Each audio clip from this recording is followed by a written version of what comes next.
আজ আমি মিষ্টি দোকানের মতন মালাই চপের রেসিপি বানানো দেখাবো। নমস্কার, আমি রুমি। আপনাদের সবাইকে আবারও একটা দারুণ স্বাদের মিষ্টির রেসিপিতে স্বাগত। শেষ পর্যন্ত দেখার জন্য আপনাদের কাছে অনুরোধ রইল। আর এই মিষ্টির রেসিপিটা ভালো লাগলে চ্যানেলটি সাবস্ক্রাইব করে নেওয়ারও অনুরোধ রইল। তো চলুন নরম তুলতুলে রসালো মালাই চপের রেসিপিটা বানানো শুরু করা যাক। প্রথমে একটা কড়াইকে গ্যাসের ওভেনের উপর বসিয়ে দিয়েছি। কড়াইয়ের মধ্যে দিয়ে দিলাম মেজারিং কাপের 1 কাপ মানে 150 গ্রাম চিনি। এখানে যতটা আমি চিনি নিয়েছিলাম তার 3 গুণ জল দিয়ে দিচ্ছি, মানে 450 ml এর মতন জল দিয়ে দিলাম। এখন খুব ভালো করে মিশিয়ে নিতে হবে আর চিনিগুলো মেল্ট হওয়ার জন্য অপেক্ষা করব। ফ্লেমটা মিডিয়াম টু হাইতেই করে দিয়েছি। ওইদিকে চিনিগুলো মেল্ট হচ্ছে আর এই দিকে আমি প্রায় 200 গ্রামের মতন ছানা নিয়েছি। ছানাটাকে প্রায় 3 থেকে 4 মিনিট খুব ভালো করে মেখে নিতে হবে, মানে খুব ভালো করে মেখে একটা নরম ডোয়ে পরিণত করে নিতে হবে।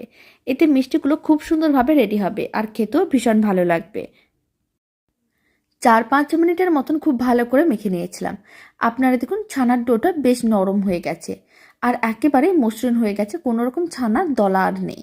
এখন কিছুটা অংশ হাতের মুঠোর মধ্যে নিতে হবে, তারপরে গোল বলের মতন করে বানিয়ে প্রেস করে চ্যাপটা করে নিতে হবে। সমস্ত ছানার চপগুলো একইভাবে রেডি করে নিতে হবে। এখানে আমি একটা আপনাদের বানানো দেখিয়ে দিলাম আর বাকিগুলো একইভাবে রেডি করতে হবে। একইভাবে সমস্ত ছানার চপগুলো রেডি করে নিয়েছিলাম, এখন এক সাইডে রেখে দিচ্ছি। আর কড়াইতে যে চিনিগুলো দিয়েছিলাম সেগুলো খুব ভালো করে মিশে গেছে, চিনিগুলো মেল্ট হয়ে গিয়েছিল আর সমস্ত ছানার চপগুলো দিয়ে দিলাম। কড়াই ঢাকনা বন্ধ করে মিডিয়াম টু হাই ফ্লেমে প্রায় 10-15 মিনিটের মতন রান্না করে নিতে হবে। মিডিয়াম টু হাই ফ্লেমে 15 মিনিটের মতন রান্না করে নিয়েছিলাম আর মাঝখানে মিষ্টিগুলোকে একটু উল্টে পাল্টে নিয়েছিলাম। এতে মিষ্টিগুলো দুদিকই খুব ভালো করে রান্না হয়ে যায়। সমস্ত মিষ্টিগুলো খুব সুন্দরভাবে রেডি হয়ে গেছে আর মিষ্টিগুলো সাইজে অনেকটাই বড় হয়ে গেছে। এই সময় ফ্লেমটা অফ করে দিতে হবে আর এই মিষ্টিগুলোকে চিনি শিরার মধ্যে প্রায় 10 থেকে 15 মিনিটের মতন রেখে দিতে হবে। এতে মিষ্টিগুলো আরও ভালো করে চিনি শিরাটা সোক করে নেবে। আরও 15 মিনিটের মতন মিষ্টিগুলোকে রেখে দিয়েছিলাম। এখন মিষ্টিগুলোকে তুলে একটা প্লেটের মধ্যে রেখে দিতে হবে আর চিনি শিরাটা এইভাবে ঝরিয়ে মিষ্টিটাকেই শুধু নিতে হবে। সমস্ত মিষ্টিগুলোকে তুলে প্লেটের মধ্যে রেখে দিচ্ছি। আর কড়াইতে বাকি যে চিনি শিরাটা আছে সেই শিরাটাকে হালকা করে একটু গরম করে নিতে হবে। আর চিনি শিরার মধ্যে দিয়ে দিলাম মেজারিং কাপের 1/2 কাপের মতন গুঁড়ো দুধ। এখানে 50 গ্রামের একটু বেশি গুঁড়ো দুধ আছে। গুঁড়ো দুধটা লো ফ্লেমে খুব ভালো করে মিশিয়ে নিতে হবে যাতে দলা না পাকিয়ে যায়। গুঁড়ো দুধটা খুব ভালো করে মিশিয়ে গেছে। এবার ফ্লেমটা মিডিয়াম টু হাইতে করে দিতে হবে আর মিশ্রণটাকে একবার খুব ভালো করে গরম করে নিতে হবে। এতে মিশ্রণটা অনেক তাড়াতাড়ি ঘন হয়ে যাবে, কারণ গুঁড়ো দুধের মালাইটা রেডি করা হচ্ছে। প্রায় 2 মিনিটের মতন রান্না করে নিয়েছিলাম। আপনারা দেখুন মিশ্রণটা ঘন হয়ে মালাইয়ে পরিণত হয়ে গেছে। 3টে এলাচ দিয়ে দিলাম, এতে স্বাদ ও গন্ধ দুটোই খুবই ভালো আসবে।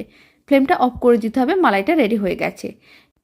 এবার এই মালাইটা যে ছানার চপগুলো রেডি করে রেখেছিলাম, মানে যে মিষ্টিগুলো রেডি করা ছিল, সেই সমস্ত মিষ্টিগুলোর ওপরে পুরো মালাইটা দিয়ে দিতে হবে আর এইভাবে কিছুক্ষণ রেখে দিতে হবে যাতে মিষ্টিগুলো ভালো করে মালাইটার মধ্যে থেকে নরম হয়ে যায়। প্রায় 10 মিনিটের মতন রেখে দিয়েছিলাম। দারুণ স্বাদের মালাই চপ মিষ্টিগুলো একেবারেই রেডি। বাড়িতে আপনারাও বানিয়ে দেখতে পারেন, খেতে ভীষণ ভালো হয় আর বানানো একেবারেই সহজ। আর এই মিষ্টির রেসিপিটা ভালো লেগে থাকলে আপনারা যদি ফেসবুক থেকে রেসিপিটা দেখছেন, পেজটিকে ফলো করে নেওয়ার অনুরোধ রইল। ইউটিউব থেকে দেখলে চ্যানেলটি সাবস্ক্রাইব করে নেওয়ার অনুরোধ রইল। পাশে থাকা বেল আইকনটি প্রেস করে নেবেন নতুন রেসিপির আপডেট সবার আগে পাওয়ার জন্য। তো চলুন, ভিডিওটা আমি এখানেই শেষ করছি। আপনারা সবাই ভালো থাকবেন, সুস্থ থাকবেন। আপনাদের সঙ্গে আবার নতুন রেসিপি নিয়ে দেখা হচ্ছে।